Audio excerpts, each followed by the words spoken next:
Olá, meus alunos, de novo, muita saudade de vocês, mas de repente, com muita fé, daqui a pouco a gente pode se ver de novo.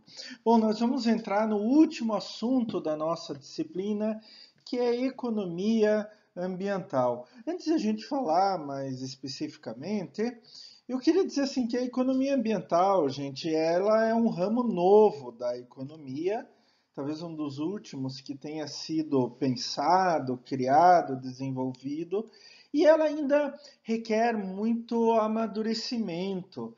Ela requer que a gente pense mais, experimente mais, mas ela é bem significativa.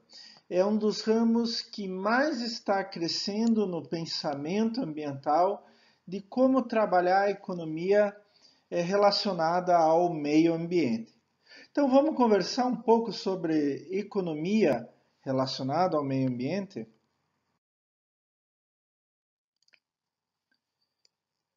Antes de tudo, eu não quero entrar em detalhes muito grandes, mas antes de tudo, existem três termos que são relacionados à economia em relação ao meio ambiente: a economia verde, a economia ambiental e a economia ecológica. E eles são termos diferentes, tá? Então vamos fazer uma rápida explicação aqui. Economia verde, ela prevê, entre outras coisas, erradicação da pobreza, baixas emissões de carbono e uso eficiente dos recursos naturais.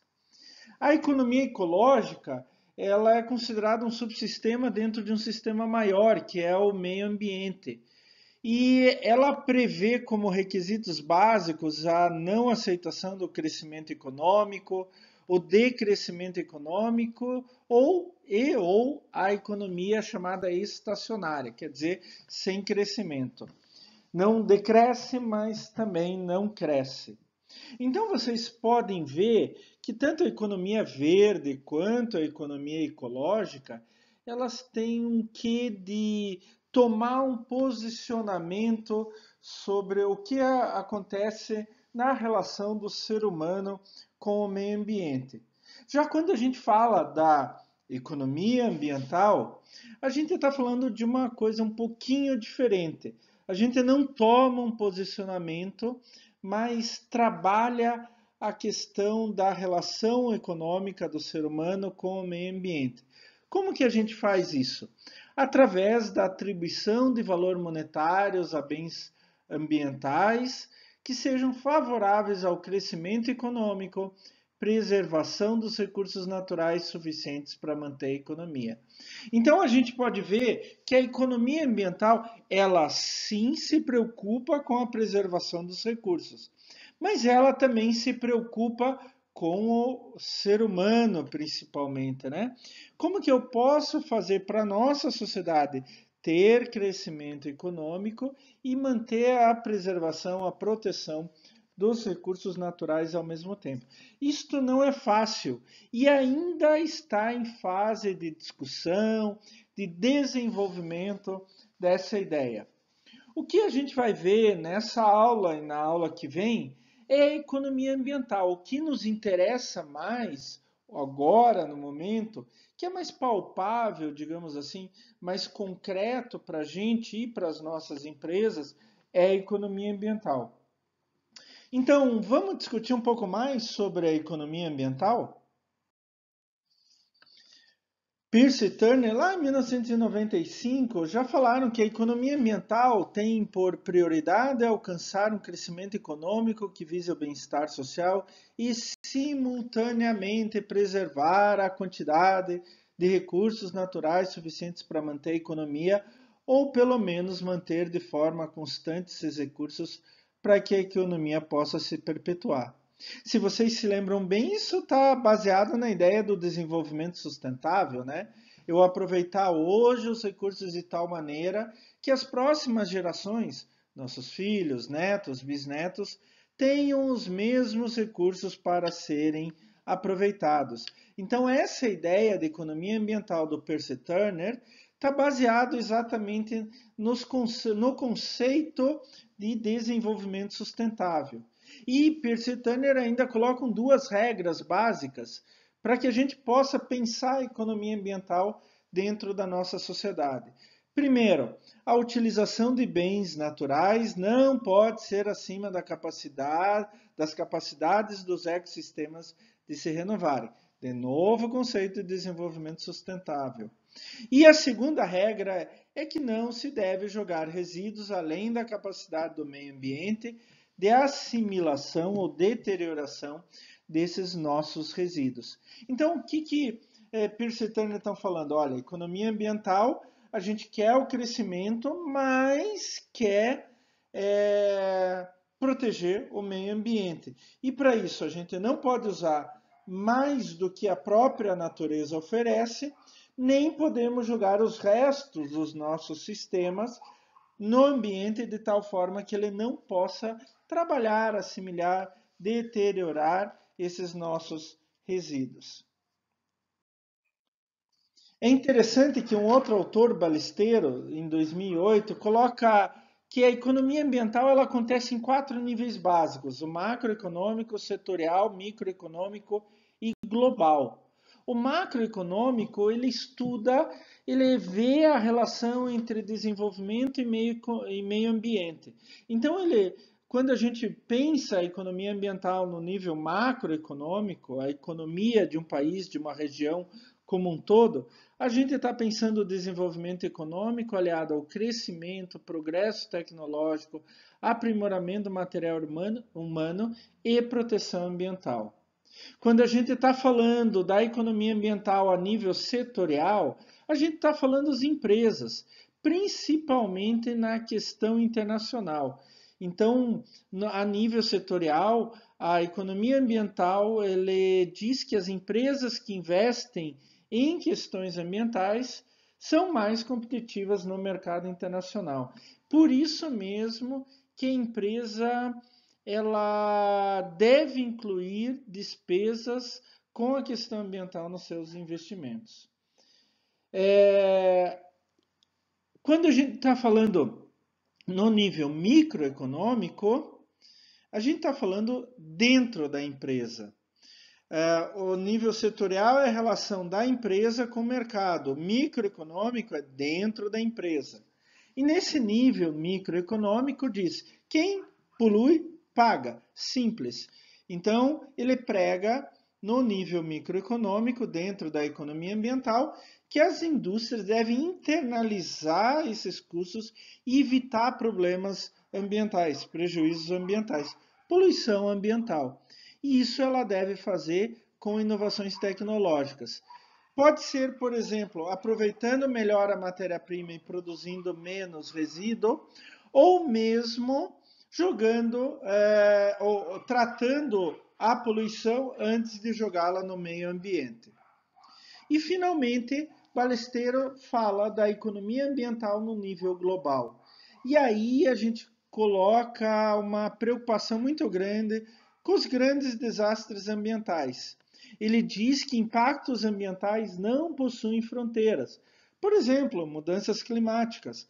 A China, Estados Unidos, Europa são os culpados, mas vai atingir o mundo inteiro. Desertificação de solos, contaminação de água, perda da biodiversidade afeta toda a sociedade com altos custos econômicos, tá? Então, essa é a ideia básica da economia ambiental. Então, a gente procurar crescer economicamente, mas com bem-estar social e proteção do meio ambiente. Para isso, a gente tem que se lembrar que não pode usar mais recursos que o ambiente mesmo oferece e não devemos jogar os nossos restos no ambiente. A economia ambiental, então, funciona a nível macroeconômico, a nível setorial, a nível microeconômico, que é a própria empresa, e a nível global, a preocupação com os grandes desastres ambientais. Talvez, pessoal, o maior desafio da economia ambiental agora, no momento, é mostrar para todo mundo o quanto vale a natureza. Então, o quanto vale um rio? Vocês já pensaram nisso? O quanto vale o ar que a gente respira? Vocês já pensaram nisso? O quanto vale o solo que a gente planta a nossa comida, cria o nosso gado? Vocês já pensaram nisso? O quanto vale a energia que a gente obtém do meio? O grande desafio da economia ambiental é o que a gente chama hoje de fazer a valoração ambiental. Vamos dar uma olhada nisso?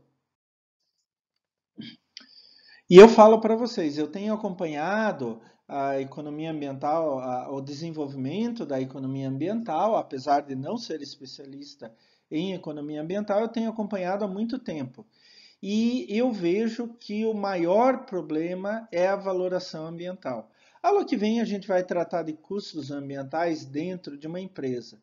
Mas assim, a economia ambiental como um todo, ela persegue ainda a melhor maneira de fazer a valoração ou valorização ambiental.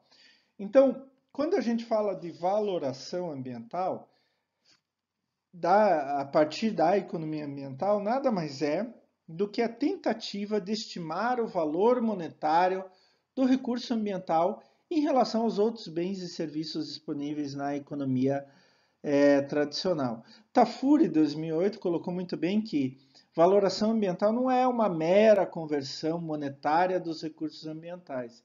E vocês vão ver daqui a pouco nos métodos que eu vou mostrar para vocês por que não é uma mera conversão monetária. Alguns métodos até tentam fazer isso, mas hoje a gente já está pensando em outras ideias. A gente já está pensando em colocar, adicionar outras ideias nessa valoração ambiental. Então, como eu perguntei para vocês, quanto custa o ar que vocês respiram? Quanto custa o sol que banha vocês, faz as plantas crescerem? Quanto custa o solo que a gente planta essas plantas? E assim por diante. Então, assim, o objetivo não é simplesmente colocar um preço de mercado. Olha, solo vale tanto. Eu não estou falando de área para construir. Eu não estou falando de área para plantar.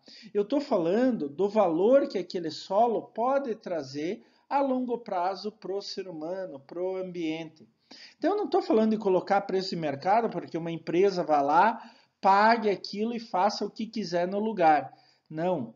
A valoração ambiental, ela tenta colocar valores para mostrar para a população, para o poder público e para as próprias empresas quanto vale aquele local se ele permanecer como está. Ou seja, se eu não destruir aquele local. Então, uma floresta, ela não é só simplesmente uma área, tantos quilômetros quadrados. O preço da área vale X. Uma floresta é muito mais do que isso, porque ela vai fornecer oxigênio, ela vai regular o clima, ela vai fornecer água, ela vai fornecer alimento, vai fornecer produtos. Então, uma floresta não é só uma área que eu posso ir lá comprar e fazer o que eu quiser com aquela área. Uma floresta é muito mais do que isso. Isso que eu quero que vocês entendam. E a valoração ambiental dentro da economia ambiental busca exatamente mostrar isso. Quanto que valeria aquela floresta se eu deixasse ela em pé? Porque se eu tirar ela, eu estou tendo aquele valor de prejuízo. Eu não vou mais ter água, eu não vou mais ter ar, eu não vou mais ter produtos que eu tiro da floresta e assim por diante. E aí que está a grande dificuldade. Eu vou mostrar alguns métodos para vocês agora de tentar fazer essa valoração ambiental, mas assim, coloque na cabeça que essa é uma área que a gente ainda está perseguindo, tá? Que a gente ainda não conhece direito e que a gente está tentando ano a ano evoluir. Mas para a gente ter uma ideia e para vocês levantarem os ouvidos de vocês. Opa! Meio ambiente não é só uma área, meio ambiente vale muito mais, inclusive em dinheiro. O primeiro método, e talvez o mais usado, é o tal do valor econômico total. Então, valor econômico total, o próprio nome já fala, o quanto que vale tudo que está naquela área específica. Então, é o valor econômico total de um recurso ambiental, compreende a soma dos valores de uso, de opção e do valor de existência do recurso ambiental. Esse valor de existência algumas vezes também é chamado de valor de não uso. O valor de uso compreende a soma dos valores de uso direto e dos valores de uso indireto. Opa, não entendi, professor. Vamos lá? Então vejam a equação abaixo. Valor econômico total, o VET, é o valor de uso, VU, mais o valor de opção, VO, mais o valor de existência, VE. Ô, professor, está ainda confuso. Então vamos tentar desconfundir um pouco a cabeça de vocês. Eu falei para vocês que o valor econômico total é o valor de uso mais valor de opção mais valor de existência. O que é esse valor de uso? O valor de uso é o valor atribuído pelas pessoas pelo uso dos recursos e serviços ambientais. Pode ser de uso direto ou de uso indireto. Por exemplo, de uso direto, quando eu vou utilizar efetivamente algum serviço ambiental. Então, eu vou extrair alguma coisa de lá, vou promover o turismo ecológico, eu vou consumir alguma coisa de uma certa área. Pode ser, por exemplo, de uma floresta.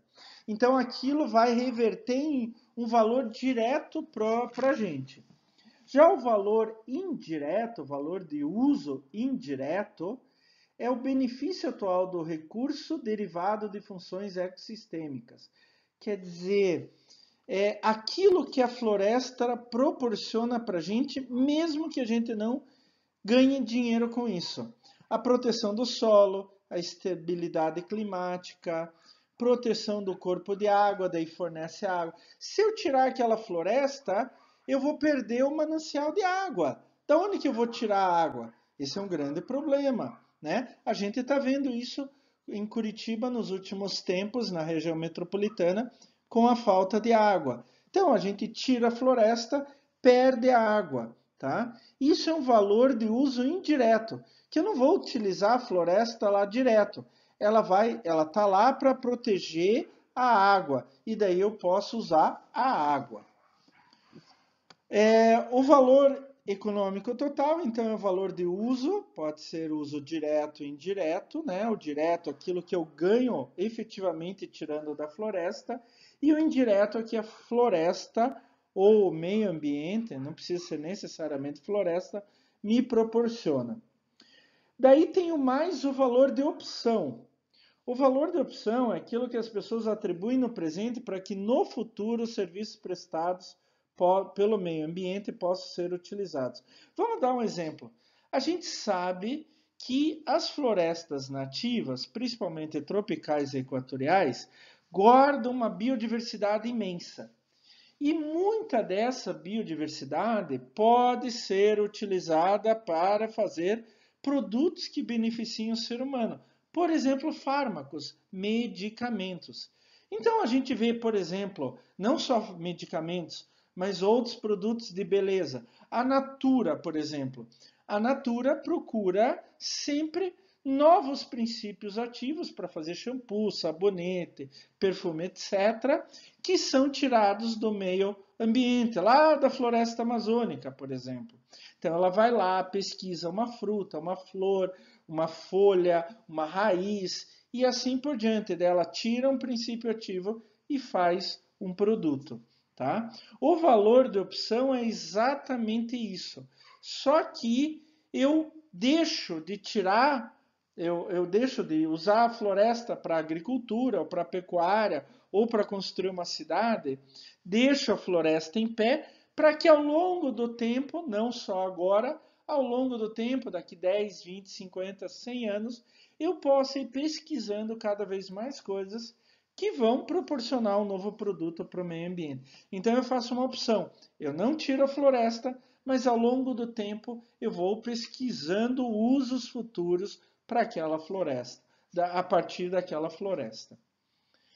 E o terceiro item que compreende o valor econômico total é o valor de existência, o VE, ou também chamado valor de não uso. É o seguinte, o quanto as pessoas estão dispostas a pagar, por exemplo, para não usar aquela coisa. É meio complicado, né? Como assim, professor? Isso é algo um pouquinho mais complexo, tanto de se fazer quanto de se entender. Mas digamos assim, eu tenho uma posição moral, cultural, ética, altruística. Né? Altruística é eu deixar de usar para mim para dar para outros, né? Por exemplo. E eu aplico essa posição em relação ao meio ambiente, em relação às árvores, aos animais, né? Vertebrados, invertebrados. Eu penso assim, eles têm o direito de viver. Então, quanto que eu estou disposto a pagar para que eles tenham o direito de viver? Para que eu preserve outras vidas que não só a vida humana, tá? Mesmo que isso nunca vá me trazer agora ou no futuro imediato, de médio prazo ou de longuíssimo prazo, alguma vantagem para mim. Então, vamos dar um exemplo, né? Uma pessoa muito rica compra uma área enorme, cerca aquela área lá, 100 mil hectares, e deixa a floresta em pé. Ela não usa. O que ela está fazendo? Ela está pagando um valor de existência. Ela está colocando um valor para não retirar nada dali, simplesmente permitir a existência daquelas formas de vida, daquele ecossistema e etc. Então, digamos que eu sou muito admirador de uma espécie de macaco, por exemplo. Eu sei que em certa área lá tem uma colônia desses macacos. Eu vou lá e compro aquela área. Mas eu não uso para nada aquela área. Eu deixo ela como está. Eu faço a vigia para ninguém entrar lá, caça macaco, etc. E pago por isto. Este é o chamado valor de existência ou valor de não uso. Esse valor de existência, valor de não uso, vem do interior das pessoas, vem de uma posição moral, cultural, ética ou mesmo altruística. E aí, dos três, talvez seja o mais difícil de você colocar um valor monetário. Isso vai depender muito de pessoa para pessoa, de cultura para cultura, de posição entre cada pessoa. O valor econômico total, que é o valor de uso, mais valor de opção, mais valor de existência, é o método hoje mais utilizado para fazer valoração ambiental. Tá? Algumas vezes, no cálculo do valor econômico total, a gente não coloca o valor de existência, tá? Ou o valor de não uso. Mas normalmente a gente tenta colocar os três itens. Os mais fáceis para determinar são o valor de uso, né? Tanto direto quanto indireto. O valor de opção e o valor de existência, isso é da percepção das pessoas. O segundo método que eu quero mostrar para vocês, e daí a partir desse segundo método são métodos menos utilizados, tá? Eles são utilizados mais em casos muito específicos, é o custo da perda de funções ambientais. Então vamos pensar o seguinte: cada parte do meio ambiente tem uma função ambiental. Por exemplo, lagos e mares fornecendo água para a indústria. Camada de ozônio, que filtra os raios ultravioletas. A própria natureza faz o controle natural de pragas na agricultura. Se eu jogar certos tipos de resíduo na natureza, ela vai fazer reciclagem. Qual é o valor dessas funções ambientais? A gente tem uma dificuldade muito grande para determinar isso, porque, na verdade, elas são de graça. Acontece na dinâmica, estando o ser humano no mundo, no planeta ou não, isso vai sempre acontecer.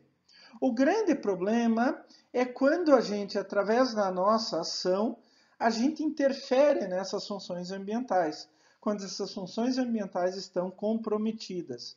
Daí a gente tem que substituir, né? Então, por exemplo, se a gente não tem o controle natural de pragas, a gente tem que ir lá comprar agrotóxico e aplicar na agricultura. Se não temos mais o meio ambiente para fazer a reciclagem de resíduos, nós temos que fazer um método para reciclar resíduos, tá? Então, nos custos de perda de funções ambientais, a gente faz o seguinte: a gente perdeu uma função ambiental, tem que substituir. Então, quanto custa para a gente substituir pela mesma função? Então, o valor dessas perturbações, valor ambiental, é igual ao valor em dinheiro que seria gasto para se ter a mesma função. Quanto custaria para produzir água? Não tenho mais água. Quanto custaria para produzir água? Esse é o custo de perda de funções ambientais. Se eu acabo com a água do planeta, eu tenho que produzir a minha própria água. Isso não vai acontecer, mas se eu acabo com a água doce, eu tenho que limpar aquela água salgada, ou água salobra, ou água suja. Esses são os custos de perda das funções ambientais. O terceiro método, ele é muito parecido, né? Ele é extremamente parecido, né? É a prevenção da perda de funções ambientais. Então, eu tenho que pensar o seguinte: qual é o valor financeiro que uma população gasta para restaurar um bem ambiental? Então, para determinar isso, eu tenho que ver qual é o valor que eu uso para mitigar, para diminuir essas perdas e funções ambientais. Vamos pensar o seguinte, gente. Poluir um rio. Opa, não dá mais para tirar a água do rio. Quanto que eu gastaria para despoluir o rio? Isto é prevenção de perdas de funções ambientais. Eu não estou falando que o rio já está poluído. No caso anterior, o rio já está poluído, tá? Então, lá no custo de perda de função ambiental, para eu dizer assim, esse rio vale X.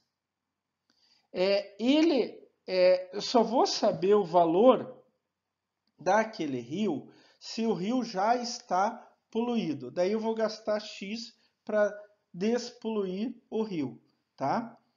No caso desse de prevenção de funções ambientais, eu não poluí ainda o rio. Meu rio está lindo, maravilhoso, fantástico, estamos aproveitando a água do rio, ótimo. Mas eu ainda não dei um valor para aquele rio. Então, para calcular o valor de um rio, a valoração ambiental de um rio que eu ainda não poluí, eu tenho que pensar assim: se o rio fosse poluído, quanto que eu gastaria para despoluir o rio? Então, esse método de prevenção de perdas e funções ambientais é muito parecido com o segundo, custo de perda de funções ambientais. Só que o custo de perda, eu já perdi a função ambiental, eu tenho que repor. A prevenção de perdas, eu ainda tenho a função ambiental. Então eu vou valorizar o meu rio sadio. Quanto que ele custa? Seria o equivalente a despoluir o rio. O quarto método, gente, é um método assim, vamos dizer assim, mais etéreo. É a disposição a pagar por uma função ambiental. A grande ideia desse método, e é aí que ele complica, aí que ele muda de pessoa para pessoa, de sociedade para sociedade, é qual é a disposição que aquela sociedade tem para gastar em dinheiro para proteger um determinado bem ambiental. É como se fosse o valor da existência lá, aquele que eu mostrei no valor econômico total. Então, esse método de valoração ambiental, você chega e pergunta assim: quanto que você está disposto para pagar para ter ar puro? Quanto você está disposto a pagar para ter água pura? E assim por diante. Então, quanto a sociedade está disposta a pagar para ter um local saudável? E isso varia, gente, varia, porque cada um dá um valor diferente, cada um tem uma disposição diferente. O quinto método é o método de valoração contingente, MVC. Gente, esse é um método, eu estou colocando aqui mais para mostrar para vocês. Esse é o próximo método, número 6, porque eles são bem pouco usados. Então, o método de valoração contingente, MVC, ele está baseado em mercados de recorrência. Então, quanto um consumidor está disposto a pagar em dinheiro para ter acesso a um serviço ambiental? O objetivo é mensurar monetariamente o impacto no nível do bem-estar dos indivíduos, tanto uma variação quantitativa quanto qualitativa dos bens ambientais. Então, eu tentar, ao longo do tempo, o bem-estar dos indivíduos, eu vou poluindo o local, o bem-estar vai diminuindo, quanto que aquele indivíduo estaria disposto a pagar para voltar ao que era antes, para voltar ao que era a condição ambiental de antes. Mas não é muito usado esse método, tá? O método dos preços hedônicos também, então, é menos usado ainda, gente, porque é mais complicado. Ele estima o valor implícito dentro dos bens ambientais, principalmente fazendo uma observação do mercado financeiro. No caso, o mercado imobiliário e mercado de trabalho, por exemplo. Aqui eu coloquei um exemplo, é um exemplo clássico de literatura, né? Valor que um apartamento longe de um aeroporto pode ter a mais que o mesmo próximo esse aeroporto, levando em conta todos os prós e contras de se morar nesse local. Então, se eu moro perto de um aeroporto, vou ter muito barulho, vou ter muito movimento, não vou conseguir dormir direito. Se eu moro longe do aeroporto, eu vou conseguir dormir melhor. Então, quanto que valeria morar mais longe do aeroporto em relação a morar mais perto do aeroporto? Ah, mas eu viajo muito, então eu preciso ficar mais perto do aeroporto, tá?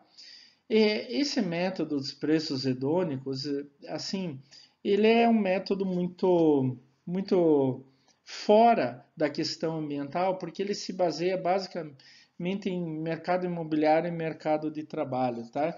Então a gente praticamente não usa isto. Tem um outro método que a gente usa mais, o número 7 que eu vou apresentar para vocês aqui.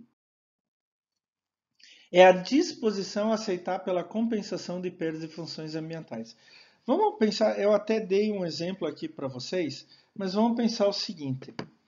Eu moro numa pequena cidade, sou prefeito de uma pequena cidade, tá? A minha cidade é linda, maravilhosa, assim, meio ambiente preservado e tal, mas tem um problema. Ela tem um alto nível de desemprego. Daí chega lá um investidor e diz assim: olha, eu quero construir uma fábrica de tintas aqui. E vou investir tanto e vou empregar 1.000 pessoas. Olha que lindo, maravilhoso, isso vai ser fantástico para a população, né? Para o município, para a cidade. Vai diminuir o desemprego, vai aumentar a arrecadação de impostos e etc. Só que, por outro lado, aquela fábrica de tintas vai poluir. Ela vai poluir o ar, diminui a qualidade de vida das pessoas, diminui a qualidade ambiental e etc. Então, essa disposição a aceitar pela compensação de perdas de funções ambientais é bem isso. É o quanto uma população é capaz de aceitar uma compensação financeira para tolerar um determinado dano ambiental. A fábrica de tintas, ela vai provocar poluição da água, poluição do solo e poluição do ar. Mas, por outro lado, ela vai diminuir o desemprego e aumentar a arrecadação de impostos. Eu estou disposto a aceitar isso? Certas cidades não vão aceitar. A gente viu um movimento muito grande desses lá na década de 80 e 90 em países europeus, quando da instalação de usinas nucleares. Uma usina nuclear, ótimo, fornece muito emprego, é um grande investimento, arrecada muito imposto. Mas muitas cidades lá na Europa faziam movimentos gigantescos contra a instalação de usinas nucleares. Por quê? Não estava disposta a perder qualidade ambiental, qualidade de vida, por simplesmente ter mais empregos e mais arrecadação de impostos naquela área. Então, esse método de valoração ambiental, ele é muito, muito, muito utilizado. É claro que vai depender de população para população. Uma população pode não aceitar, outra população pode aceitar. E, finalmente, o oitavo método é o método de custo de viagem. Esse também, eu vou ser sincero com vocês, não é quase nada utilizado, mas principalmente em locais que vivem do turismo, turismo ecológico, né? É estimativa, se faz a estimativa do valor que um determinado visitante gasta para chegar em um certo local. Então, eles fazem questionário com os turistas, vendo quanto ele gastou para chegar até aquele local. Então, ele se coloca que o valor do custo de viagem estima o valor de uso desse local. A pessoa gastou R$ 1.000 para chegar até o local, então o valor de uso desse local é R$ 1.000, tá? Mas esse também é colocado só, utilizado só em turismo ecológico, turismo ambiental e assim por diante. Então, só para a gente se recordar, a valoração econômica, valoração ambiental, perdão, é uma tentativa de estimar um valor monetário para um recurso ambiental. Nós temos o valor econômico total, que é disparado até hoje. É o método de valoração ambiental mais utilizado é o valor econômico total igual ao valor de uso direto mais indireto, valor de opção e valor de existência. Nós temos os custos de perda de funções ambientais. Quando eu perco uma função ambiental, eu tenho que repor, né? O método de prevenção de perda de função ambiental, eu ainda tenho aquele recurso ambiental, mas eu estimo o valor dele como se eu tivesse perdido e tivesse que repor. A disposição a pagar por uma função ambiental, quanto que as pessoas estão disponíveis, estão disponibilizando, elas disponibilizam para pagar para ter aquilo. O método de valoração contingente, né? Ele é mais ou menos nessa ideia, mas apela para os mercados chamados de recorrência. O método dos preços hedônicos, né, que faz uma comparação com o mercado imobiliário de trabalho. A disposição a aceitar pela compensação de perda de funções ambientais, né, o quanto eu aceito perder de uma função ambiental para ter um dinheiro proporcionado por uma certa atividade, e esse método de custo de viagem. Tá? Gente, é claro que a valoração ambiental está crescendo e a cada ano a gente tem mais trabalhos com métodos novos e cada vez mais exatos, digamos assim. Tá? O mais importante é que vocês saibam que aquilo tem um valor e ele pode ser revertido para a sociedade, para a empresa e assim por diante, tá?